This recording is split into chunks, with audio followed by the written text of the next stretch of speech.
Nobody loves a story as much as I do, and today I've got a story for you guys. What is going on, everybody? I go by the name of Kari, and I want to thank you guys for joining me here today on Sneaker Fetish. Now, one of the hottest shoes of the year was the Sean Wotherspoon 97/Air Max 1 as part of the Revolutionaires project that Nike put on, where they invited 12 different designers to create their own Nike shoe in which the public voted on. I voted on Sean Wotherspoon's shoe, but unfortunately wasn't able to get the shoe when it first came out. But then something funny happened one day. I was sitting looking at my phone, and all of a sudden a notification popped up that said, "Thank you for voting. We want to give you a chance to get this sneaker." And I had exclusive access to that Air Max. So even though it's a little bit delayed, today I want to present to you guys the Sean Wotherspoon Air Max 97. Boom. There it is, ladies and gentlemen. This is the Air Max 97/Air Max 1 by Sean Wotherspoon. Before we even get into the shoe as a whole, let's get into the box and let's talk a little bit about who Sean is. As you can see, inside of the Nike emblem and the swoosh are all of the different colors of corduroy that are incorporated in this sneaker. Not only that, but on the back of the box and on the front of the box and on the side of the box, as you can see, it's that same kind of Nike emblem. Now, when you open up the top of the box, you get a nice little message in here that says "More Air." And I won't read the whole thing. Basically, it says 12 designers were invited to come to Nike, come and design a shoe. Sean won. And this shoe actually is designed to get better with time. Meaning, as the corduroy frays on the shoe and the shoe gets more and more worn, it actually will add more personality to the shoe. The paper inside the box is classic Nike paper as well, with that nice Nike emblem.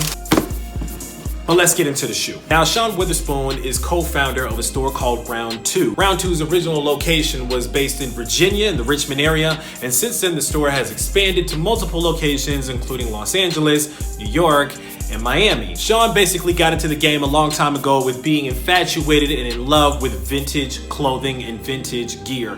And his sneaker paid homage to his first love, which was that vintage vibe. The upper of the shoe is the classic Air Max 97 silhouette, whereas the midsole of the shoe is actually from the Air Max 1. This shoe really looks like the beach to me. It looks like waves. I know, and it can be waves of colors, but the way that it actually looks like waves on the beach, which is funny because that's actually one of the emblems that he has, which are the waves from the beach on the detachable Velcro tongue of the shoe. And there's a little better view of it.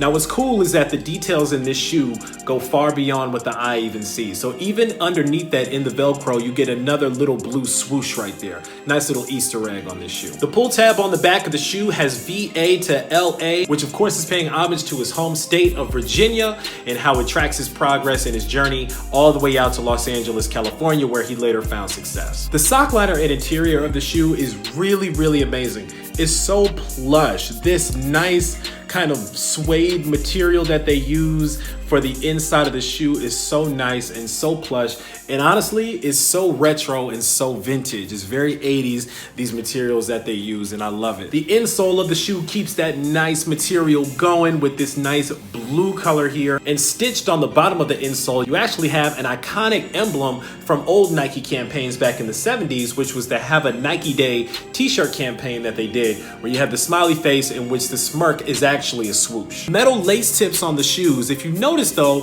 one of the lace tips is silver, one of the lace tips is gold. It's a nice little detail here, a little Easter egg, if you will, that Sean put into this shoe. It just lets you know that even though the shoe may not have taken him a long time to design, it definitely has some nice little details in it. Not 2, but 3 additional pairs of laces that you can use any way that you like.